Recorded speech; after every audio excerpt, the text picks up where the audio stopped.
Welcome to of the record. ఉమ్మడి ఉభయ గోదావరి జిల్లాల పట్టభద్రుల ఎన్నికలు రసవత్రంగా మారుతున్నాయి.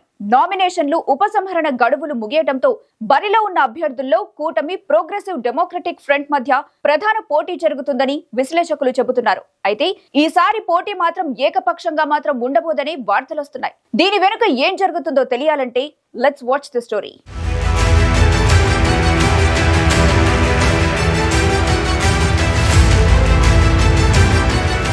స్థానిక పరిస్థితులు, ఎన్నికలు జరిగే తీరు, గత ఎమ్మెల్సీ ఎన్నికల ఫలితాలను బేరీజు వేసుకుంటే గోదావరి జిల్లాలో జరుగుతున్న గ్రాడ్యుయేట్ ఎమ్మెల్సీ ఎన్నికల పోరు ఎలా జరుగుతుందో ఇట్టే తెలుసుకోవచ్చు.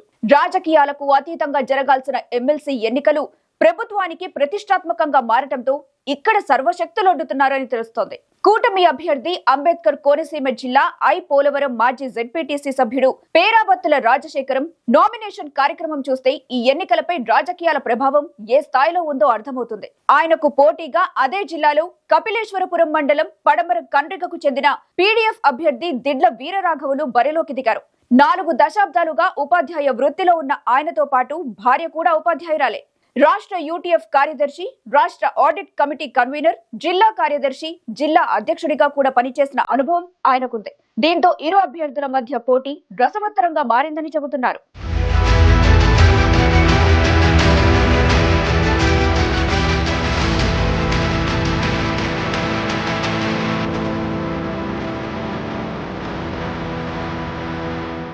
రాష్ట్ర వ్యాప్తంగా పట్టభద్రుల ఎమ్మెల్సీ ఎన్నికల్లో సహజంగానే పీడీఎఫ్ పైనే మొగ్గు ఉంటుందని విశ్లేషకులు అభిప్రాయం వ్యక్తం చేస్తున్నారు. గత ఫలితాలే ఈసారి కూడా పునరావృతమవుతాయనే ధీమా పీడీఎఫ్ వర్గాల్లో కనిపిస్తోందట. నియోజకవర్గాల్లో ఇన్ఛార్జీలను నియమించుకొని మరి ఎన్నికల రంగంలోకి దిగిన టీడీపీ తమ అభ్యర్థి గెలుపు నల్లేరు మీద నడక అని నిన్నటిదాకా గొప్పలకు పోయింది. కానీ క్షేత్రస్థాయిలో పరిస్థితిని చూసి ఇప్పుడు నేతలు ఆశ్చర్యపోతున్నారట. కూటమి నేతలే ఇప్పుడు పీడీఎఫ్ అభ్యర్థితో పోటీ అంత ఈజీ కాదని చెప్పేస్తున్నారట. సార్వత్రిక ఎన్నికల్లో ఇచ్చిన హామీల అమలు, ఇప్పుడు కూటమి ప్రభుత్వం పైన ప్రజల్లో ఉన్న అభిప్రాయం ఆ పార్టీ అభ్యర్థి విజయాన్ని ఇరకాటంలో పెట్టడం ఖాయమని సొంత పార్టీ నేతలే చెవులు కొరుక్కుంటున్నారని గుసగుసలు వినిపిస్తున్నాయి.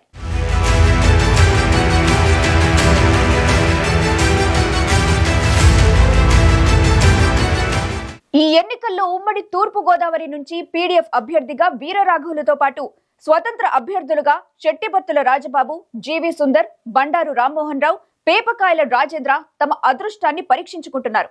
కోనసీమలో పలు ప్రజా ఉద్యమాల్లో జేఏసీ కన్వీనర్ గా, ఆంధ్ర యూనివర్సిటీ పూర్వ విద్యార్థుల సంఘం అధ్యక్షుడిగా, కోనసీమ రైల్వే సాధన సమితి తరపున ఉద్యమాల్లో పాల్గొన్న బండారు రామ్మోహన్ రావు, ప్రజా సమస్యలపై అమలాపురం పరిసర ప్రాంతాల్లో గళం వినిపించిన చెట్టిబత్తుల రాజబాబు ఈ ఎన్నికల్లో పోటీలో ఉన్న కూటమి అభ్యర్థి రాజశేఖరానికి సవాల్ విసురుతున్నారట. ఈ నేపథ్యంలో స్థానిక సమస్యలపై అవగాహనున్న పట్టభద్రులు ఎవరికి పట్టం కడతారో తేలటం లేదంటున్నారు.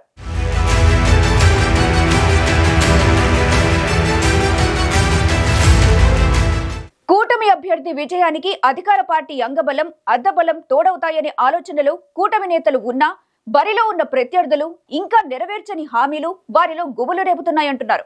దీంతో సార్వత్రిక ఎన్నికల ఫలితాలే ఎట్టి పరిస్థితుల్లో పునరావృతం కావాలని కూటమి నేతలు పార్టీ శ్రేణులకు దిశానిర్దేశం చేస్తున్నారు.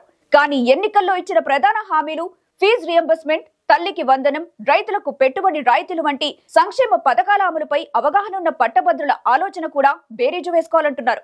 దీంతో గోదావరి జిల్లాల ఎమ్మెల్సీ ఎన్నిక ఫలితం ఎలా ఉండబోతుందన్న టెన్షన్ ఇప్పటి నుంచే నెలకొంది.